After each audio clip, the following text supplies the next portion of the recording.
for the next hour. I know, get ready. An whole hour, she says. It'll go by so quickly. So for this next hour, I'm going to be talking about thought in the new world. In the time following that, we'll give 30 minutes, at least 30 minutes, to ask questions and answers of the presenters, if they're online or they're here, questions from their lectures and talks that's been developing in your mind as you've been processing what they said. Also, we're hoping to have a discussion of how to stay in contact throughout the year. And there's 2 or 3 suggestions and ideas that I wanted to share. So hopefully we've got plenty of people online, a lot of people online actually, that you can stay after this talk and you can share and discuss, and we can all feel more of that sense of oneness because Zoom lets us do that. So let me begin. Thought in the New World. Let me begin with Winston Churchill. Winston Churchill, in one of his speeches, is quoted as saying, "In God's good time, the new world, with all its power and might, steps forth to rescue and the rescue and the liberation of the old," says Winston Churchill. Then Master M. This is a phrase that we have repeated throughout our different presentations since Friday, but I want to repeat it again because here he's describing the significance of thought and the new world by saying that each era has its own call. The power of thought will be the evocative principle of the new world. I believe that hierarchy and its ashrams are calling young and old people alike who are magnetized with the power of creative thinking, new ideas, and the vision of infinity to bring forth the evocative principle of thought and thereby opening gates to the new world. In this action lies our hope for living in a future of unfolding beauty and freedom and unity and synthesis. Those 4 words we could say are 4 principles that are chosen carefully and selectively out of the Agni Yoga teaching. So they're significant to us in our thought process as we go through the gate, open the gate, bring the new world into manifestation, beauty, freedom, unity, and synthesis. I believe that the quality of thinking for the new world will differ from that of past ages. I believe that the art of thinking must be completely and consciously regenerated for humanity to cross the threshold of the new world. I believe that new world thinkers are those who are inspired with higher thinking, with lofty thinking, with a thinking that motivates both the young and middle-aged and elderly, and motivates them. Thinkers who will inspire people whose hearts are harmoniously aligned with the heart of the universe. I really think about these words because every single word has been chosen carefully and selectively for our soul to resonate to as students of Agni Yoga, as world disciples. All of us who passionately want to bring about a transformation to this world, to the new world, to a new humanity, who will hear the call, who will respond to the call and find themselves with a broadening of consciousness, a consciousness that will give birth to a new level of what? A new level of leadership, a new era leadership and world community. I believe we are on the verge of this event taking place. I believe an opportunity is being given to us right now, not in the future, but right now. This opportunity is here. And that's why we chose this theme, Thought in the New World. And right now, if you take a look, and we all are looking at what's happening in the world today, this is a time of opportunity. New era leadership, a new level of leadership, a leadership that will respond, hear, and act in response to the outpouring energies of ideas, thoughts coming from the inner, from the outer, and from the fiery worlds. The greater one's consciousness is, the greater that person is. The less a person's consciousness is, the lesser the person is. In other words, the value of a person is the degree of his or her broadened consciousness. In other words, the degree of their illumined mind. We live in a time where the old way of thinking will be the way of the retrogressors, a global body of dictators that will take the world toward danger. New world thinkers will take life toward the light of the sun, toward the light of the new world, toward infinity. Thinkers whose actions will return that balance between the two origins, between the masculine and feminine. That old retrogressive way of thinking is a thinking that might makes right, that says those who make the gold make the rules. Retrogressive thinking says that the oligarchs, the cabal, and other such so-called secretive, secluded, retrogressive societies will dictate the life of the masses, who believe that their religion is the only religion, that their God is the only God, that their country is the only country, and so forth. Retrogressors will not and cannot take us into the new world of consciousness. So we must broaden our consciousness in any way or level that we recognize within ourselves that must take place. To have a broadened consciousness means that we have emancipated our beingness from the limitation of our lower centers, from our past. It means that we are now focused on higher centers. The higher centers are best known as the centers of the infinite. This is the way and challenge for Agni Yoga students, for world disciples.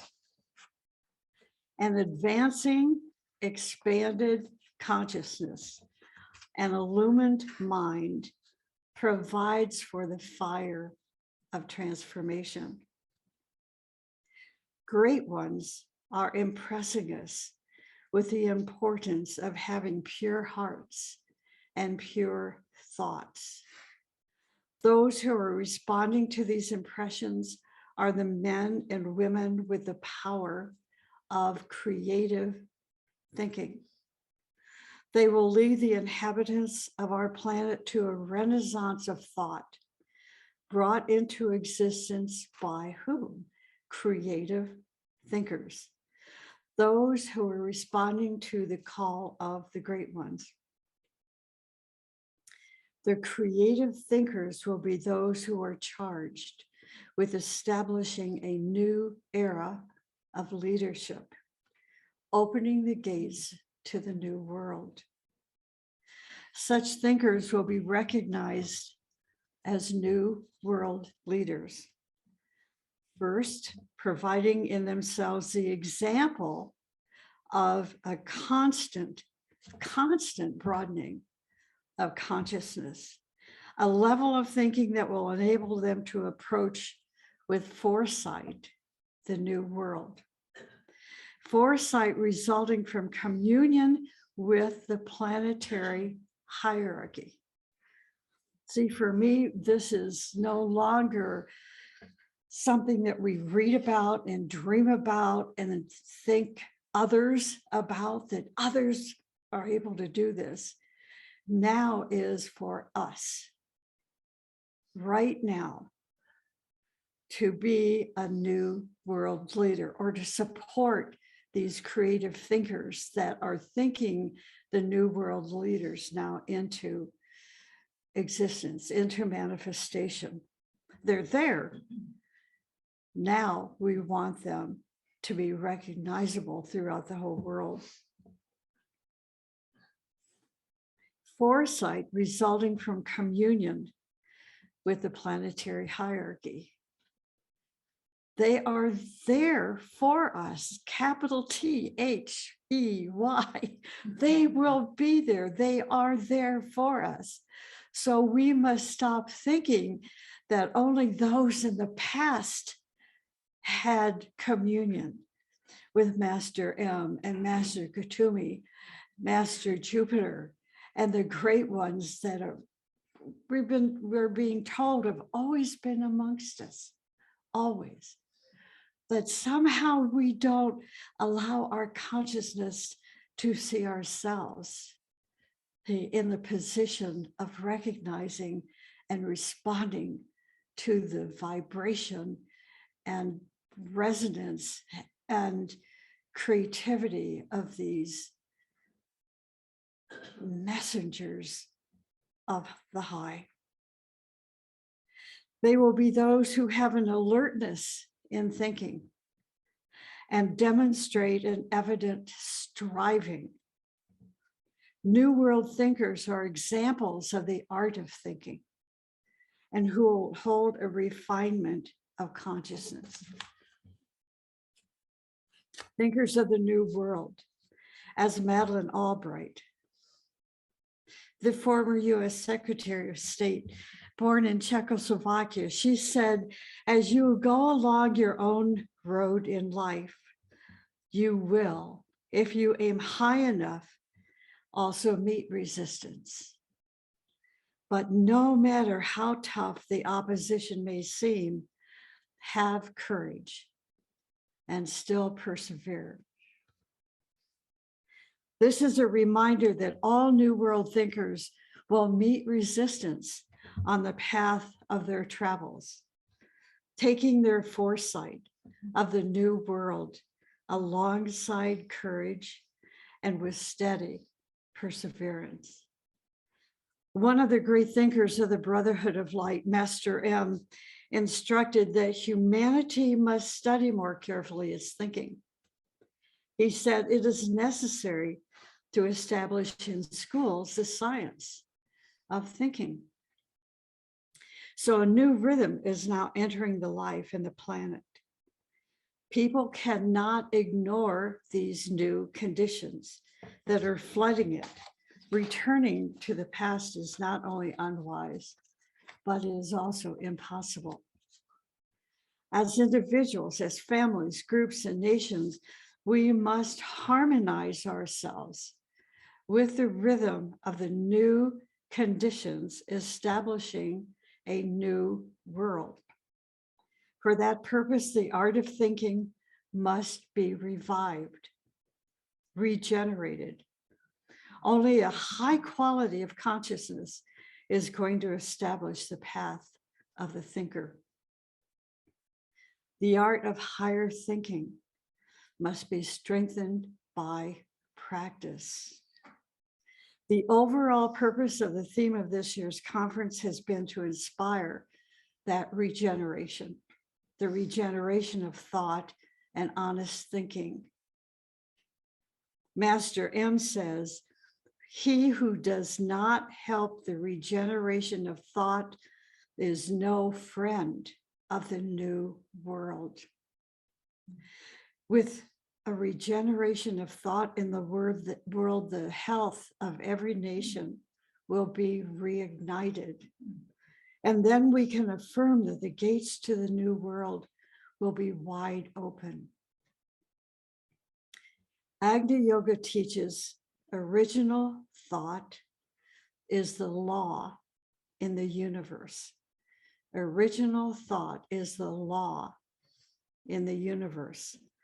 The creator of our universe made a law, and everything emanates from this law. It branches out and becomes rules, regulations, thoughts, ideas, visions, until it comes to us. The origin of thought is the law, but it is not considered the law of the land. It is not something legal. The thinker stressed correct thinking.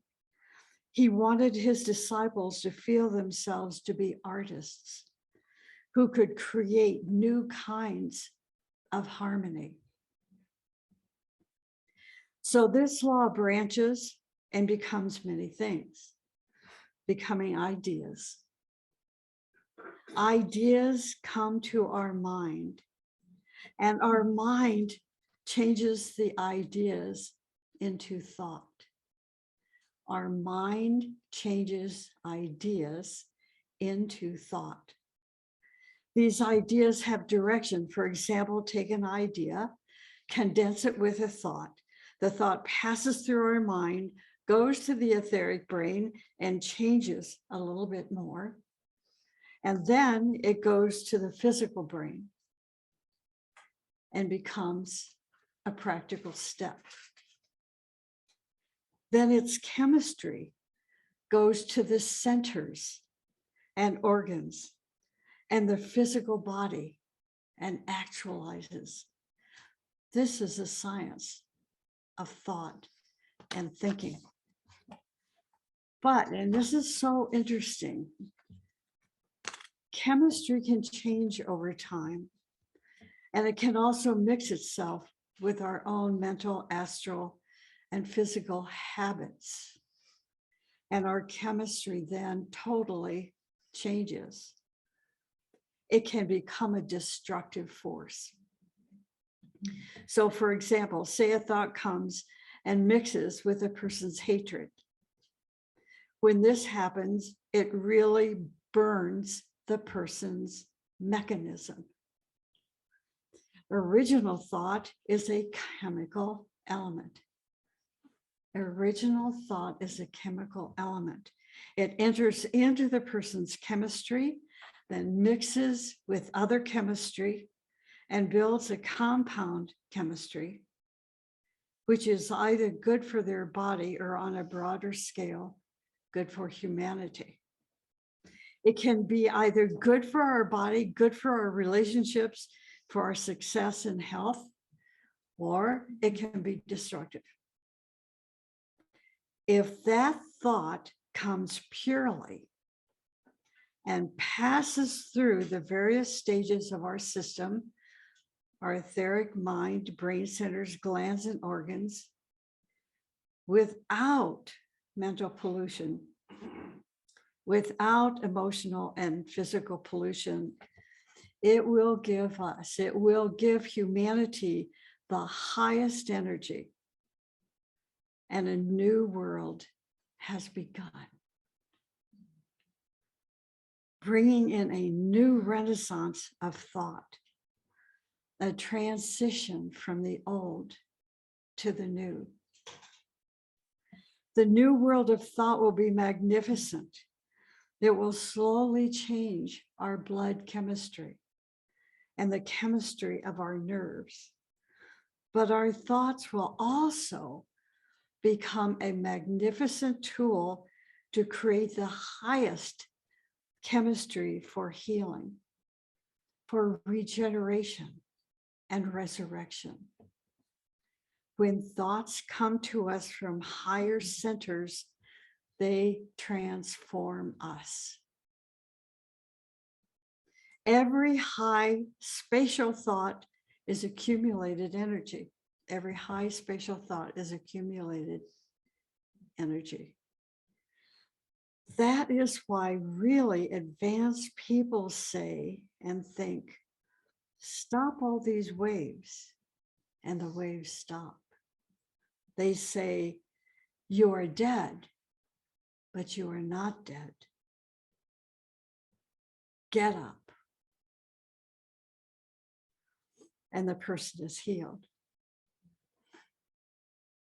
If a person wants to heal themselves, if a person wants to heal humanity, if they want to create an environment of regeneration and resurrection, let them broaden, expand their consciousness. And expansion where thoughts will be magnetically drawn to them from higher sources and transform their present day thinking and actions and health. Where thoughts will come to us through us and accomplish great actions. Because, think about this, because in each higher thought, there is the power of the Most High. See, we are so gravitated now to the density of a material life. We are distracted by this density through the media, especially the media, through, I better not go on to this. I have a very long talk to give. But let's just really think about this. Power is not found in CNN and MSNBC. It is not found when we go into the bank and the president of the bank greets us and invites us into his little inner sanctum. That's not power. Or going on the hill and feeling that energy. I did this one day and I thought, this is power. No, it is not. That is not power. Power is the Most High. Power trumps, sorry for that. Power trumps anything of dense matter. The power of the Most High. The Most High moves mountains. But we must try to let that purity be in us, so through us, the great thinkers can act. When this chemistry enters our own bloodstream, if it is harmonious, everything that is not harmonious in our bloodstream will vanish. It changes all those genes that were going to cause different sicknesses. But regeneration takes time. This is why we want the young people to learn and study and be part of groups that study and live and apply the teaching. Because regeneration takes time. We're on our way out, except for the young people that are with us today. Listen to us, we need you. The universal mind comes into action through the hierarchy of spiritual beings. And I need to repeat that so that our brains will hear. The universal mind comes into action through the hierarchy of spiritual beings who are called Ahi, A-H-I. The universal mind comes into action through the hierarchy of spiritual beings who are called Ahi, also better known as Dhyan Kohan. They give the laws of nature, and still higher laws rule them themselves. This is why vanity and ego is so stupid. You know, not to let vanity and ego blind us to these greater beings of life, thinking as almost beyond our imagination, these hierarchy of spiritual beings that are called Ahi, who have still higher laws that rule them, and the higher laws of nature that rule them, and we think we rule ourselves. You know, that's why humility is so vital to a human being. These Ahi serves a kind of a mechanism that makes the universal mind existent and operative. From those spiritual beings, the universal mind passes through graded beings to the human. There is a Dhyan Kohan within us. It's called the transpersonal self. The transpersonal self. It is making the monad manifest as the developing human soul until it is anchored in the mental plane. Transpersonal selves are also known as the sons of mind, or Manasaputras, a very interesting name which relates them to the Dhyan Kohans. Manasaputra. The transpersonal self is the door to your spiritual triad. This triad is a sphere of energy where you can come in contact with a very high voltage of light and love. As more and more disciples learn to think, they are establishing a link with these Dhyan Kohans. They are essentially those who are in deep meditation, trying to put the universal mind into action. This is why we want to develop ourselves as advanced meditators. Advanced meditators are those who have gone through the trenches of learning meditation, becoming true meditators, which now blossom and unfold into being a contemplative. Contemplatives are those who have the possibility to connect with these Dhyan Kohans, putting the universal mind into action. It's there for us. The secret doctrine explains that there was a time when the universal mind did not seem to exist. However, the universal mind always existed, but it did not have the wires to manifest as electricity. It was dormant, waiting for the Ahi. The vehicle, the Ahi, in other words, is the vehicle of the universal mind. The universal mind makes its existence felt within us, within our consciousness, as we operate in the higher mental and intuitional planes. So don't be satisfied with your present level of consciousness. Don't say, I've made it. We have just begun.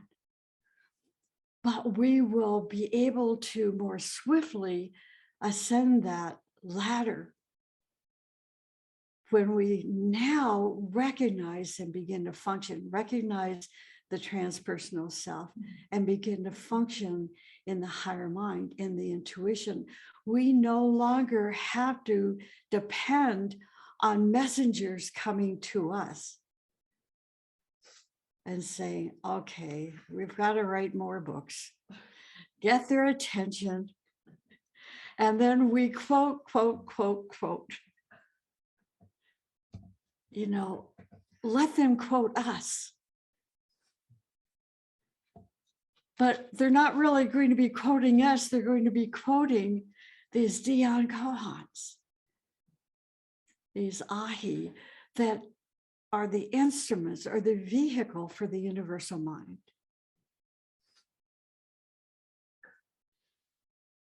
Remember, MM said the power of thought will be the evocative principle.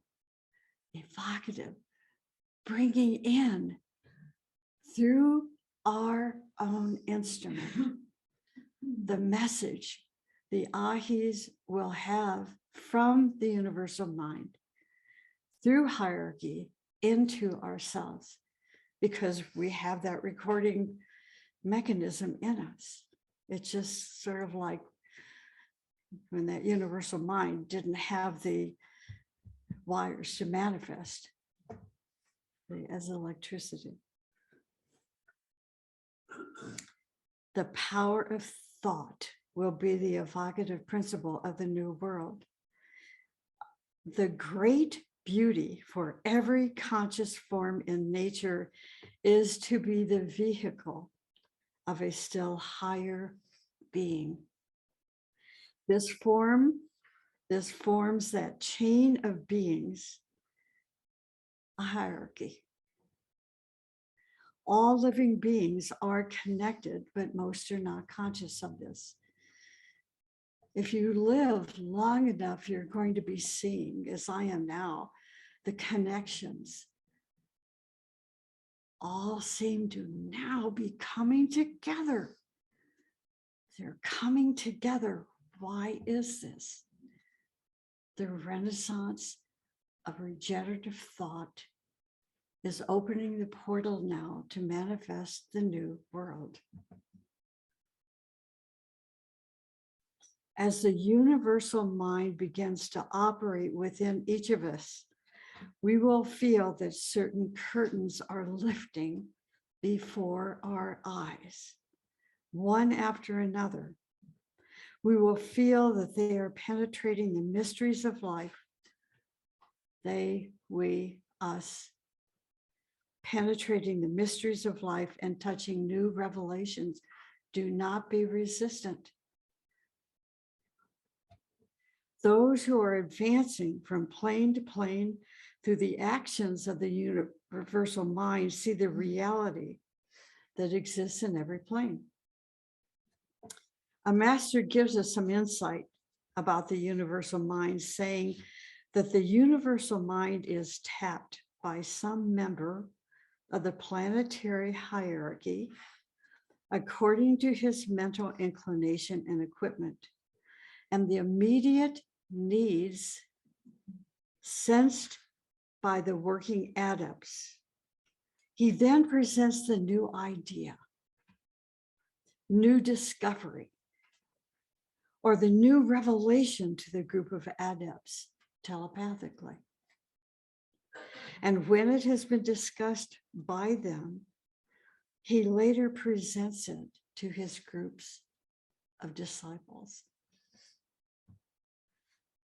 But if we are still so busy quoting the past, we feel unworthy.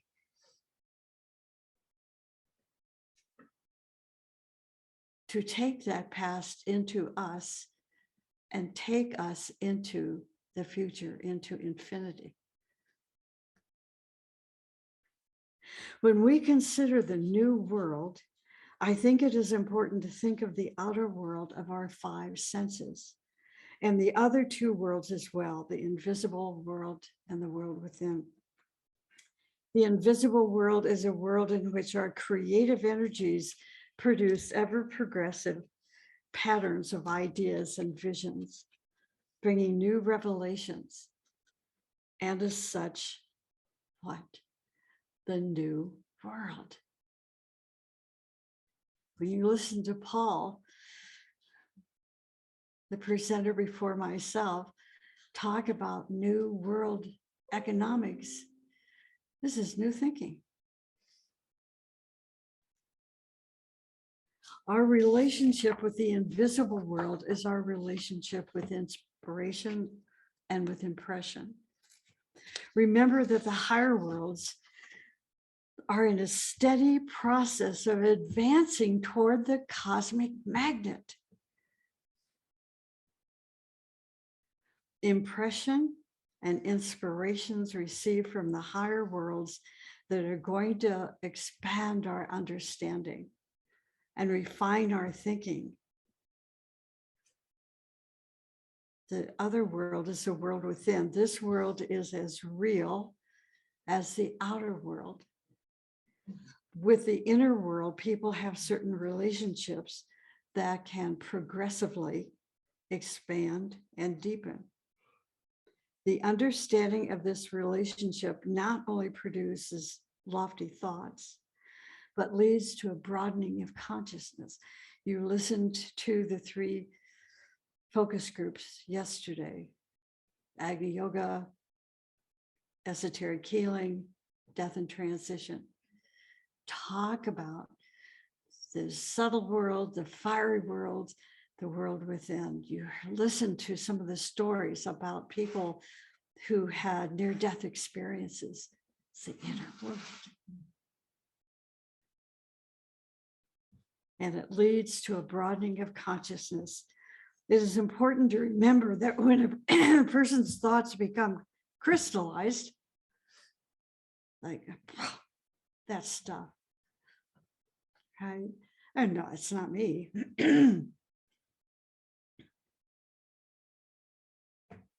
When a person's thoughts become crystallized and petrified, their physical world, their invisible world, their inner world becomes impossible.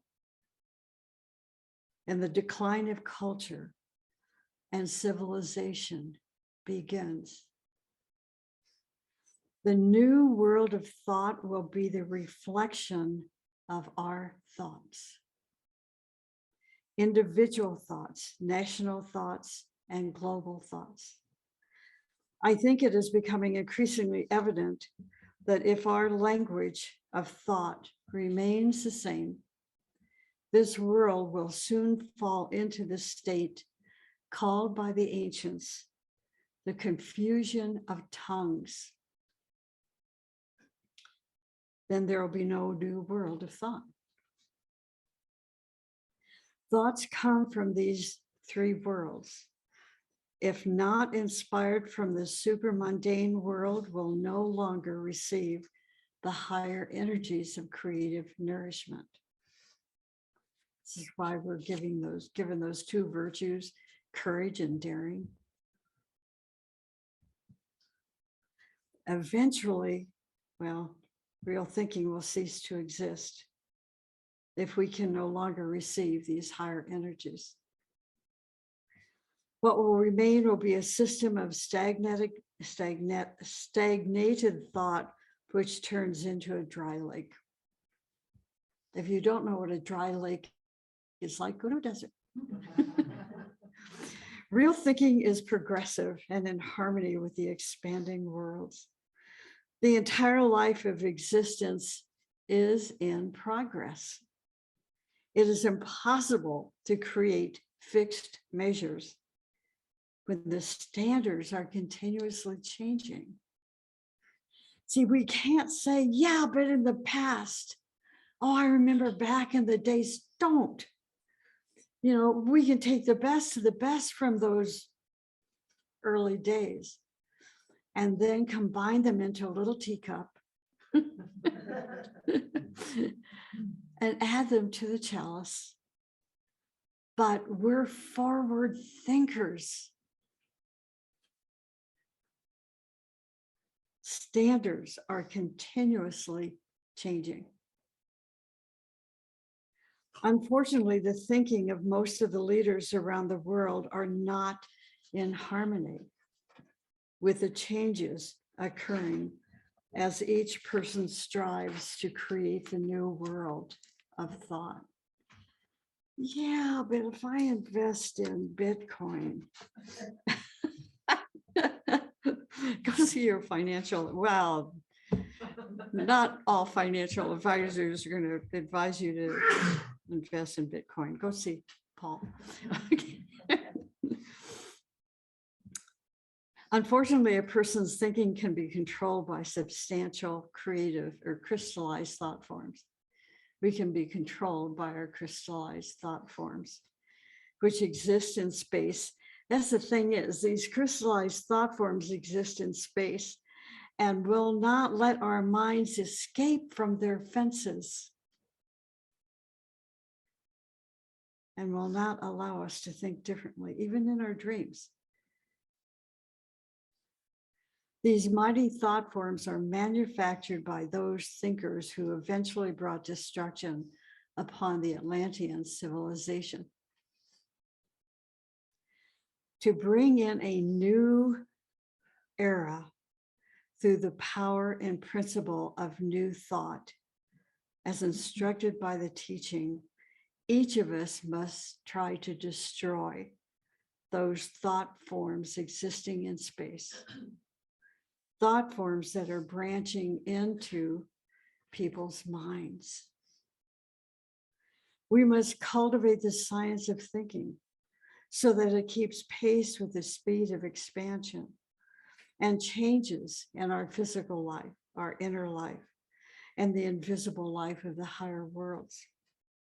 We must strive to create those conditions in life in which it will be impossible to enslave the minds of people, but will assist people in being related in such a way that it increases the joy of life in everyone. This is not going to happen if the expression of people's thoughts remain the same and run in the same grooves. The expressions of a person's thought in their relationships or in the business world will produce the same world as occurred millenniums before. So do not think you're too young or too old for this to happen. If you're too young, that means, man, I'm here to live my life. You know, to have as many boyfriends and girlfriends and money and this and that and fame and glory and richness. I'm busy making my life now. And the old people say, well, I've done it. You know, it's too late for me. That's so wrong. It's so wrong. If this is the way your thinking is going to be, we're going to live in the same world when we come back. When thoughts gradually synchronize with the progressive change of the advancing life, but the expression resists any change, humanity is going to enter into global destruction because the progressive and expanding thoughts create those ways and means by which the resistance, the crystallized culture and civilization is destroyed. The downfall of humanity is imminent if individuals and groups do not bring in new visions and inspiration to the whole of humanity. And this is in every single field of human endeavor, from politics to economics, psychology, education, music.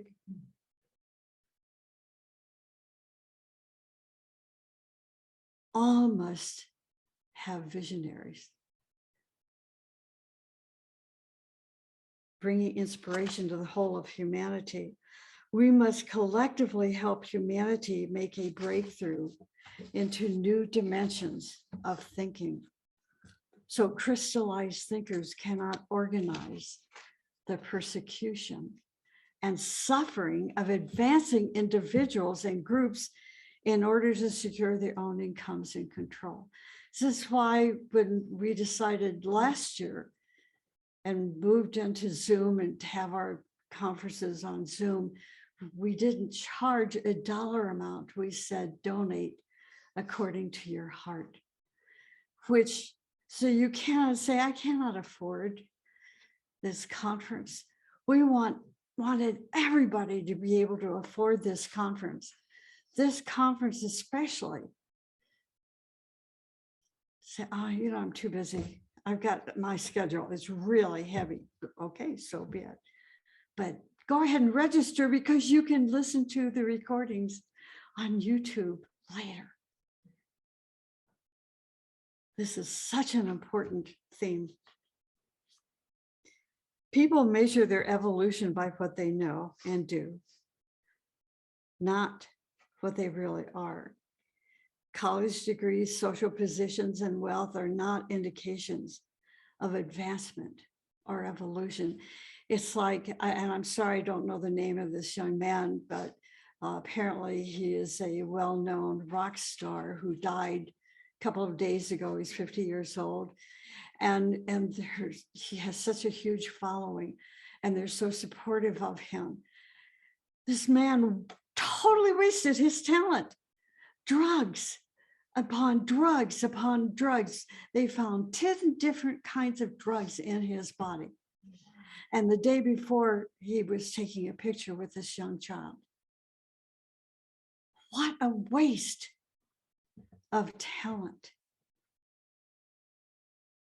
What he could have been. And society is responsible for this, not him as an individual. Society as a whole is responsible for these beautiful, young, talented people that are dying because of drugs. A person's value is in their beingness. Their beingness is equal to how much co-measurement and discrimination, honesty and devotion, plus reverence for hierarchy that they bring to humanity alongside unity and synthesis. An understanding of life going on in higher dimensions is necessary to have new thoughts, new directions, and a new life. But it's going to be impossible if we are caught in our crystallized thoughts, our crystallized thinking. I'm not good enough. That's the first big danger. I'm not good enough. We're not good enough. There are countries who have an inferiority complex. A whole country is thinking, I am not good enough. New world thinkers need to go into those countries and change that crystallized thought.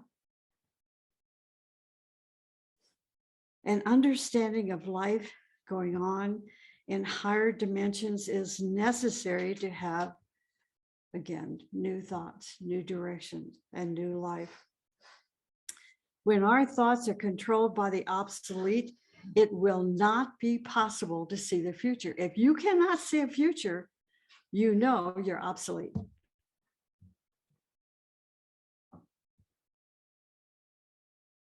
Thought that does not progress in pace with a deepening relationship with life and its understanding cannot transform life.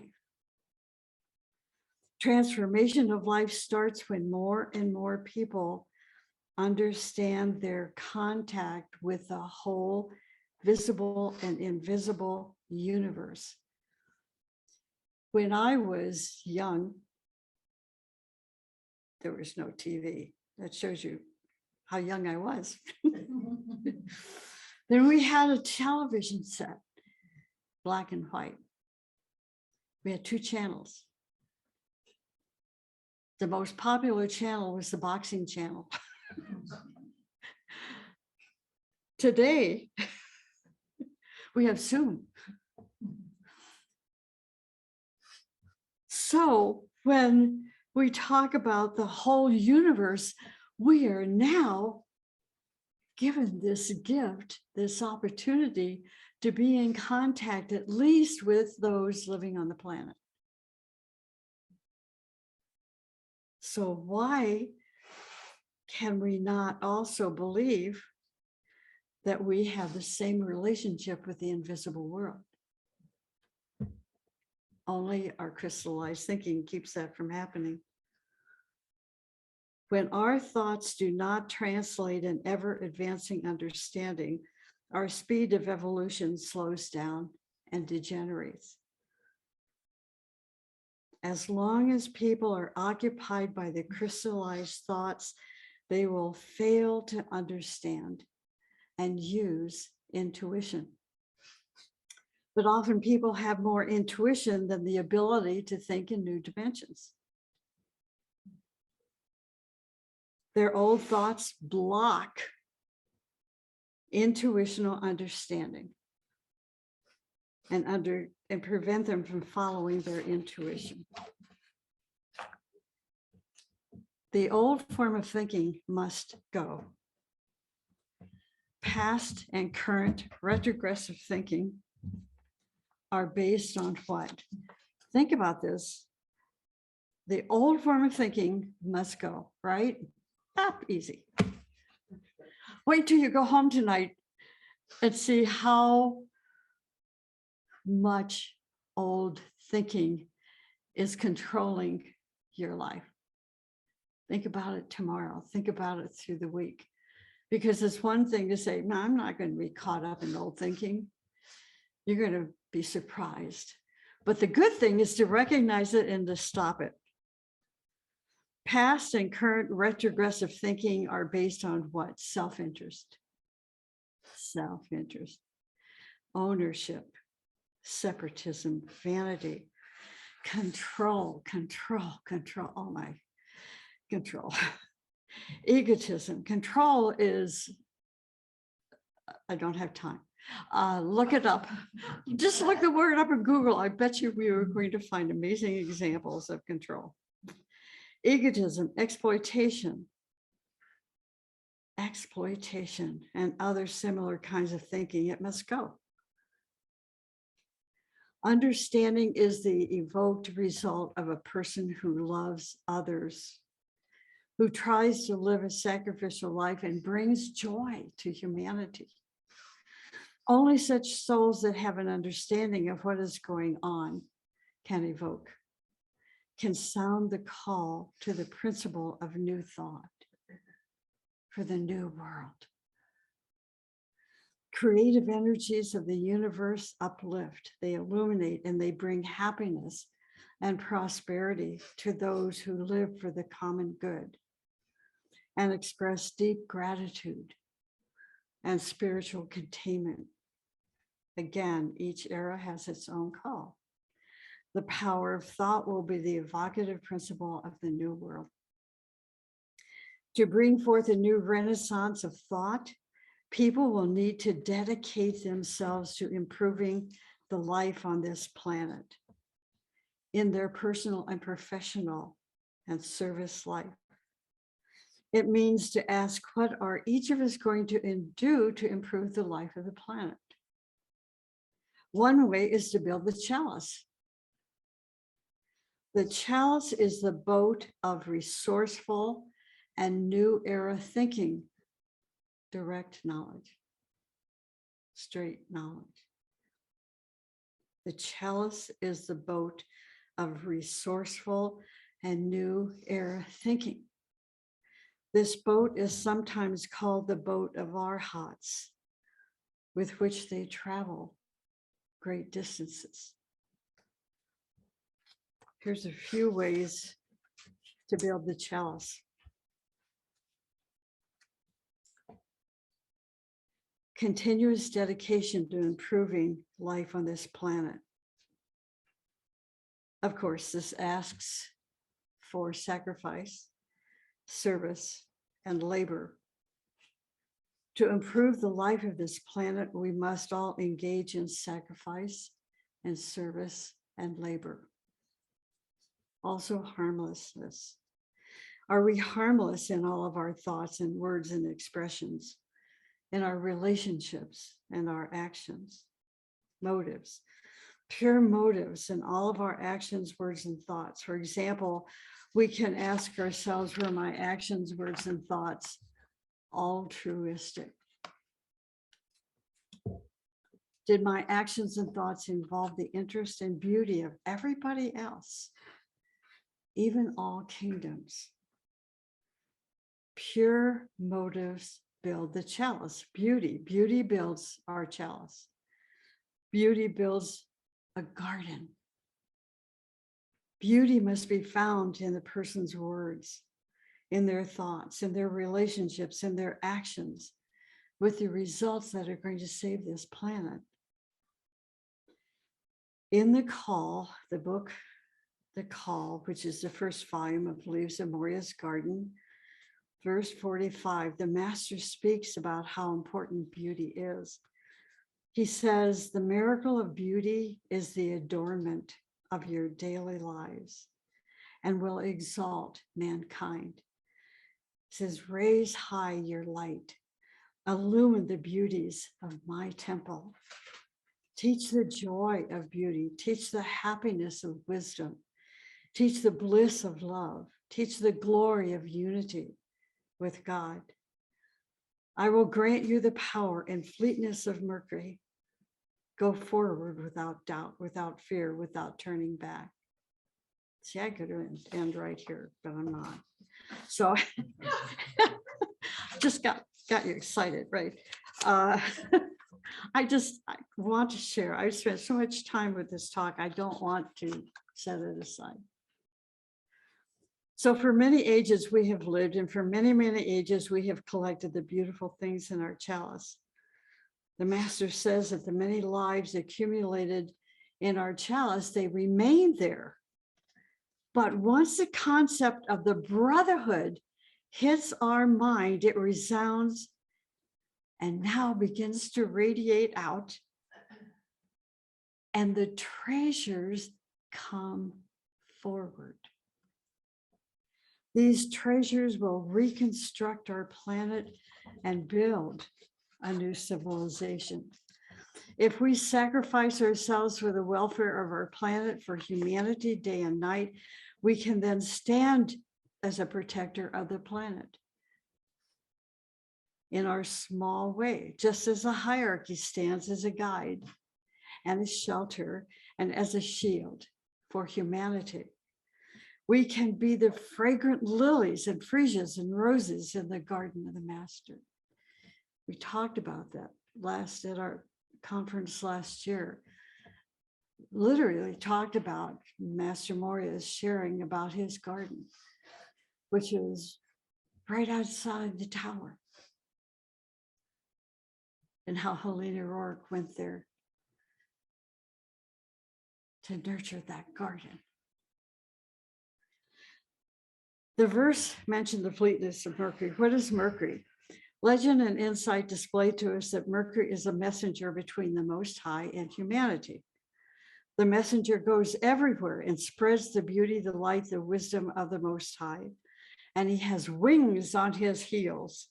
So he is very rapid, very sharp, and very speedy. MM says, if you do these things, you will have the speed of Mercury. If we have the speed of Mercury, our actions will spread immediately everywhere.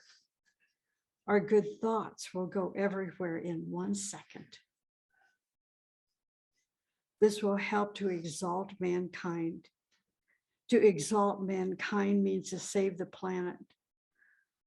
Beauty is a means to exalt mankind and give and save our beautiful planet.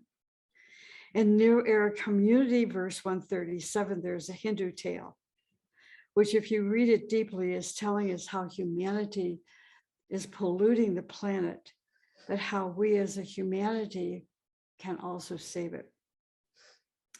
It says a cosmogenic Hindu tale relates, there lived long ago a terrible monster who devoured people.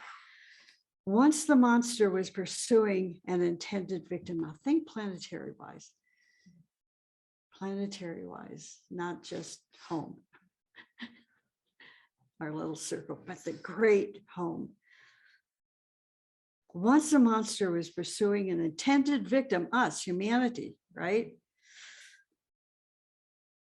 Once the monster was pursuing an intended victim and the man seeking to save himself, us, okay, plunged into a lake. The monster sprang after us, him, but the swimmer threw himself on the back of the monster and took firm hold of its projecting crest.